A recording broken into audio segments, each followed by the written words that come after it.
Hi hello నమస్తే మన తెలుగింటి గృహములకి స్వాగతం. ఈరోజు నేను చికెన్ దమ్ బిర్యానీ అండి, మా చిన్నబాబు ఫేవరెట్ ఇది చేస్తున్నాను. అందుకే మీకు ఈ బిర్యానీతో మేము ముందుకు వచ్చాను. మా చిన్నబాబుకి అయితే సండే వచ్చిందంటే కంపల్సరీ చికెనే ఉండాలి. మనం మటన్ వండినా లేకపోతే ఫిష్ వండినా ప్రాన్స్ వండినా అక్కడ మళ్ళీ మా సండే వదిలేస్తాడు, మండే వదిలేస్తాడు, మళ్ళీ ట్యూస్డే రోజున మొదలు పెడతాడు మళ్ళీ చికెన్ చికెన్ అని. ఆయన అంతా చికెన్ ఫేవరెట్. అందుకని ఆయన కోసం ఈరోజు నేను చికెన్ దమ్ బిర్యానీ చేస్తున్నాను. నేను ఎట్లా తయారు చేసానో మీకు ఈరోజు చూపిస్తున్నానండి. ఈ చికెన్ దమ్ బిర్యానీ కోసం నేనైతే 1 కిలో వరకు బాస్మతి రైస్ తీసుకుంటున్నాను. 1 కిలో బాస్మతి రైస్కి 1 కిలో చికెన్ పడుతుంది. ఇప్పుడు వీటిని నేను కడిగేసుకొని 1 గంట సేపు నానబెడతాను ఈ రైస్ని. ఈ బిర్యానీ కోసం మనం ముందైతే బిర్యానీ మసాలా అన్నది రెడీ చేసుకుందాము. ఈ బిర్యానీ మసాలా కోసము ముందుగా ఒక 5-6 యాలకులు తీసుకోవాలి. అట్లాగే ఒక 4-5 లవంగాలు కూడా తీసుకోవాలండి. అట్లాగే మనకి దాల్చిన చెక్క, జాజికాయ, జాపత్రి, స్టార్ ఉంటుంది కదా, స్టార్ ఫ్లవర్ అది, ఇవన్నీ కలిపి కొంచెం పచ్చగా దంచేసుకోవాలి.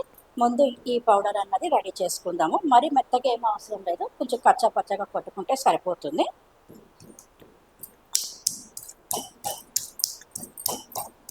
చూసారు కదా, మొత్తం ఈ మసాలాలు అన్నవి నూరేసుకున్నాము. ఇప్పుడు ఈ మసాలా పౌడర్లు అన్ని పక్కన పెట్టేసుకొని ఇప్పుడు మనం చికెన్ని ఎలాగ మ్యాగ్నేట్ చేసుకోవాలో చూసుకుందాము. ఇది కిలో చికెన్ అండి. ఈ కిలో చికెన్కి ముందుగా నేనైతే కారం వేస్తున్నాను.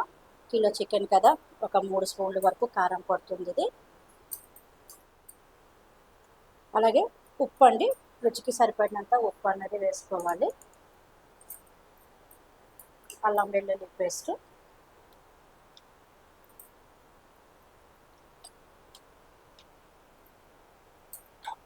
కొద్దిగా పుదీనా అండి, పుదీనా ఆకులు, అలాగే కొద్దిగా కొత్తిమీర, అలాగే కొద్దిగా జీలకర్ర పౌడర్ అండి. ఇది జీలకర్ర పౌడర్ కంపల్సరీ, బిర్యానీలోకి జీలకర్ర పౌడర్ అనేది చాలా టేస్ట్ ఇస్తుంది, అందుకని జీలకర్ర పౌడర్ వేయాలి.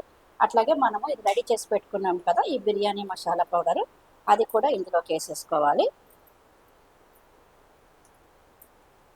అట్లానే 1 స్పూన్ వరకు ధనియాల పౌడరు, అందులోకి మళ్ళీ మనము ఒక 250 గ్రామ్స్ వరకు, అంటే ఒక 1/2 కిలో వరకు, కిలో కాబట్టి ఒక 1/2 కిలో వరకు పెరుగు అన్నది వేసుకోవాలండి.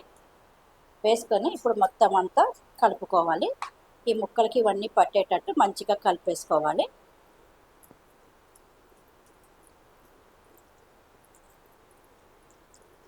అలాగే ఇందులోకి కొద్దిగా పసుపు కూడా వేసుకోవాలండి. పసుపు, అలాగే ఇందులోకి ఫ్రైడ్ ఆనియన్స్ అండి. మనం ఆనియన్స్ వేయించేస్తాం కదా ఫ్రైడ్ ఆనియన్స్, ఆ ఫ్రైడ్ ఆనియన్స్ కూడా ఇందులో కొన్ని వేసుకోవాలి. చూడండి, ఇంకా కొన్ని వేయించుకొని అవి మళ్ళీ బిర్యానీ రైస్లోకి వేసుకోవాలి. కొన్ని అయితే ఇందులో వేసుకోవాలి. తర్వాత నిమ్మకాయ అండి, ఒక 1/2 నిమ్మకాయ అయితే సరిపోతుంది. ఒక 1/2 నిమ్మకాయ రసం అన్నది పిండేసుకోవాలి.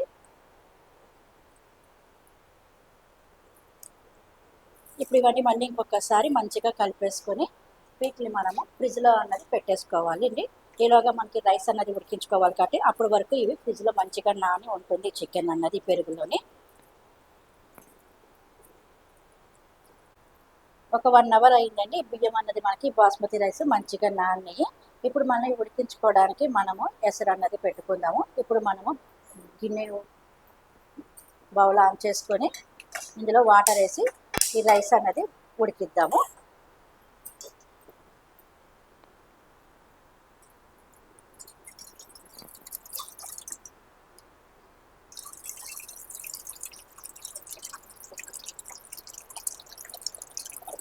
ఇలా వాటర్ వేసుకున్నాక ఇందులోకి దాల్చిన చెక్క ఒక చిన్న 2 ముక్కలు వేసుకోవాలండి.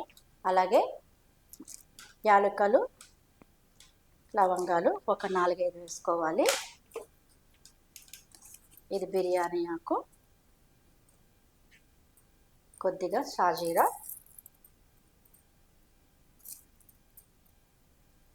అలాగే సాల్ట్ అన్నది వేసుకోవాలి. ఎందుకంటే ఇప్పుడు రైస్ ఇంట్లో అంతా ఉడకాలి కదా, ఈ సాల్ట్ అన్నది మంచిగా బియ్యానికి పట్టుకోవాలి కదా, అందుకనేసి సాల్ట్ వేసుకోవాలి. కొద్దిగా కొత్తిమీర, కొద్దిగా పుదీనా వేసుకోవాలి. అట్లానే కొద్దిగా జాపత్రి కూడా వేసుకోవాలండి. కొద్దిగా అంతే. ఇవన్నీ ఫ్లేవర్లన్నీ ఇందులోకి వస్తాయి. మంచిగా వాటర్లో ఉడికితే మంచి రైస్ అనేది మంచి టేస్ట్ అనిపిస్తుంది ఈ ఫ్లేవర్లని బట్టి. అందుకని ఈ నీళ్ళు అనేవి ఈ వాటర్లో మంచిగా మరగాలి. ఇప్పుడు మనకి వాటర్ అనేది మంచిగా బాయిల్ అవుతున్నది కండి. ఇందులోంచి మనం ఇప్పుడు కొన్ని నీళ్ళు అయితే తీసి పక్కన పెట్టుకుందాము, ఎందుకంటే మనం చికెన్లోకి వేసుకోవడానికి పనికి వస్తుంది. కొన్ని నీళ్ళు అయితే తీసి పక్కన పెట్టుకుంటున్నాను. ఇప్పుడు ఇందులోకి ఈ రైస్ అనేది వేసేస్తున్నాను ఉడికించుకోవడానికి.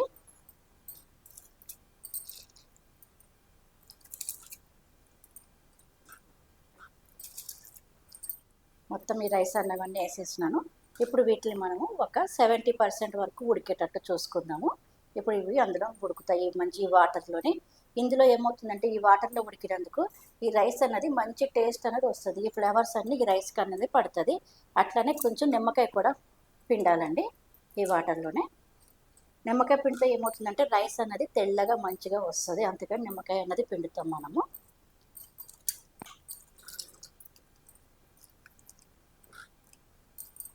ఇప్పుడు వీటిని మనం ఉడకనిద్దాము బియ్యాన్ని. చూడండి, ఇప్పుడు మన బియ్యం అన్నది మన రైస్ ఒక 70% వరకు ఉడికిపోయింది. అందుకని ఇప్పుడు స్టవ్ బంద్ చేసేసినాను. ఇప్పుడు దీన్ని మనం దమ్ పెట్టుకోవాలి.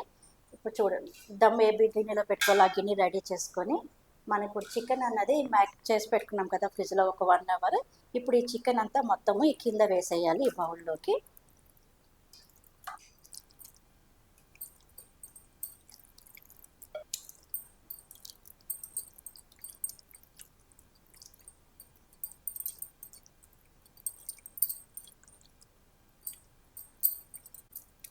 ఇలా మంచిగా కింద అంతా పరిచేసుకున్నాం అనుకోండి, ముక్కలు అన్నవి బాగా ఉడికిపోతాయి.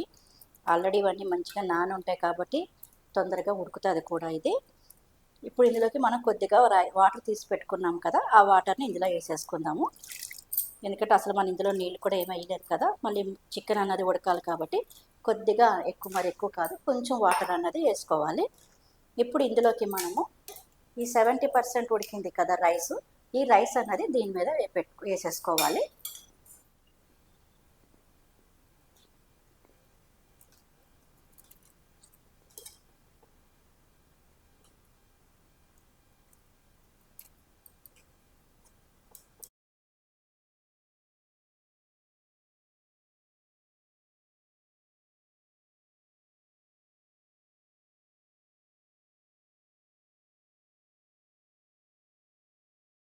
ఇప్పుడు మొత్తం ఈ అన్నం అంతా దీని మీద పేర్చేసిన తర్వాత ఇందులోకి ఇప్పుడు మళ్ళీ కొత్తిమీర, పుదీనా ఆకులు వేసేయాలండి.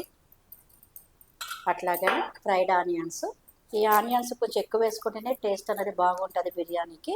ఈ ఫ్రైడ్ ఆనియన్స్ అన్నవి ఇట్లా దీనిపైన ఇలా పేర్చేసుకోవాలి మొత్తం రైస్ అంతాని. ఈ ఫ్రైడ్ ఆనియన్స్ కూడా మీకు ఒక కిలోకి ఒక 5-6 ఉల్లిపాయలు అయితే పడతాయండి కిలో బిర్యానీకి. ఎందుకంటే అన్ని ఆనియన్స్ వేస్తేనే టేస్ట్ అనేది బాగా వస్తుంది బిర్యానీకి. అందుకని ఒక 5-6 ఉల్లిపాయలు అయితే వేసుకోండి. అట్లాగే చివరిలో నెయ్యి వేసుకోవాలి. నెయ్యి కూడా కొంచెం బాగానే పడుతుందండి బిర్యానీకి. నెయ్యి వేస్తేనే టేస్ట్ కూడా మంచిగా వస్తుంది. ఇప్పుడు ఈ నెయ్యి దిగే ఇందులో మంచిగా ఉడుకుతుంది ఇంక ఇవన్నీ.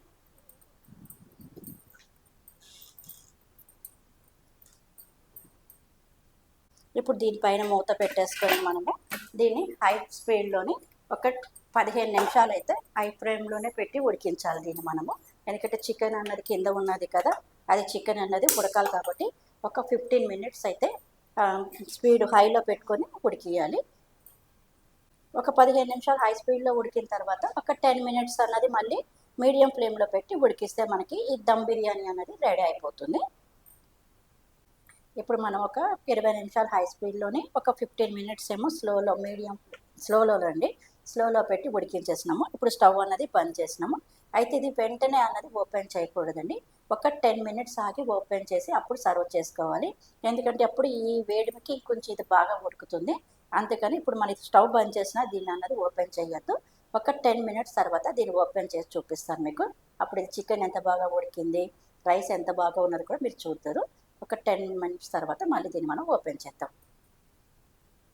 10 మినిట్స్ తర్వాత ఇది కొంచెం లైట్గా చల్లారింది. ఇప్పుడు దీన్ని మనం ఓపెన్ చేసి చూద్దాము.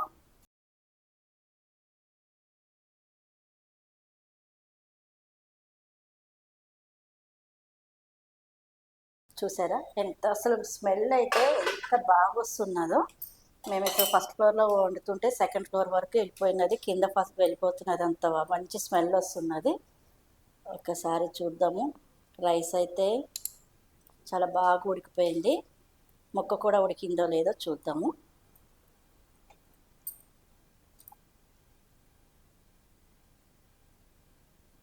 ప్లేట్లో అయితే పెడతాను నేను ఇప్పుడు దీన్ని.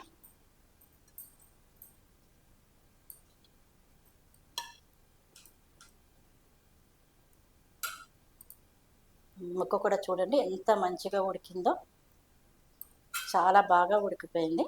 ఇలా తీసుకుంటే కనుక మనకి కింద ఉన్న గ్రేవీ వస్తుంది, రైస్ రెండు కలిపి వస్తుంది. పైన తీసుకోకూడదు ఎప్పుడైనా దమ్ బిర్యానీ అన్నది.